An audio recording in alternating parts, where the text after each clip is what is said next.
The girl spilled out of the old pickup truck like a shadow that had forgotten how to hold its shape. Her knees hit the dirt, her voice barely more than a breath as she whispered, "Just make it quick." Her words drifted across the lonely stretch of highway, carried by a restless wind. In the distance, the rumble of motorcycles grew louder, rolling in, like a storm that refused to be ignored. When the engines cut off, 5 men stepped forward, boots striking pavement in unison. Black leather vests, road-worn boots, eyes sharp from years on the highway. The tallest man, broad shoulders, tattoos climbing both arms like stories carved in ink, approached her slowly. Then he saw it. The brand burned into her skin. The air seemed to freeze. Even the wind paused, as if the world itself understood the weight of that mark. Her name was Rain Whitlock, though no one had spoken it with kindness in years. She had run for 3 nights straight, hiding behind dumpsters, surviving on scraps, trying to put as much distance as possible between herself and the hell she escaped. The men she once trusted had turned her home into a cage and her body into property. That brand, their signature of ownership, was a scar she thought she'd die with. Instead, she ended up here, kneeling in the dirt before strangers she couldn't outrun. Hawk Grayson, leader of the Iron Shepherds, had seen broken souls before, but something in Rain's eyes struck deeper than he expected. Fear and defiance tangled together, begging to be seen and unseen at the same time. When his glove brushed the branded scar, a memory hit him, a sister he lost years ago, marked by the same cruel emblem. He didn't need to speak. His crew didn't need to ask.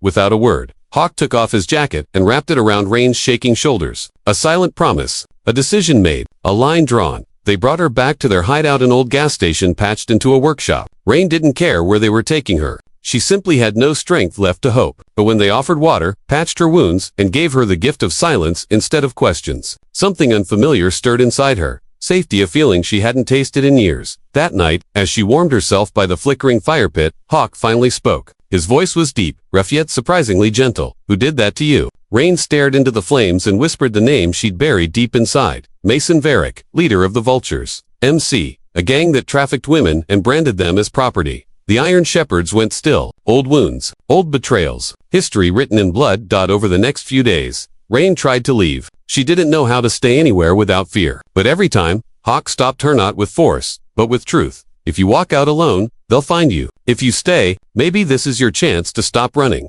Slowly, her walls cracked. She talked about the girl she used to be, the dreams she once had, and the painful belief that surviving had been a mistake.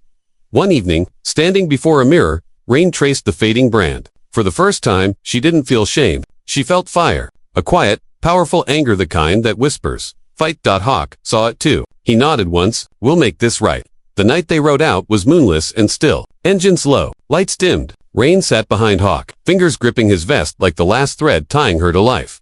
They weren't riding to kill Mason, not yet. First, he needed to understand what it meant to lose control. The confrontation at the old mill was quick and violent. The Vultures never saw it coming. When Mason finally stepped out with his usual smirk, it vanished the second he saw Renalive unbroken, standing behind the Iron Shepherds like she'd finally found her place in the world. Hawk didn't say a word. His silence said everything. "The girl you tried to destroy has a family now."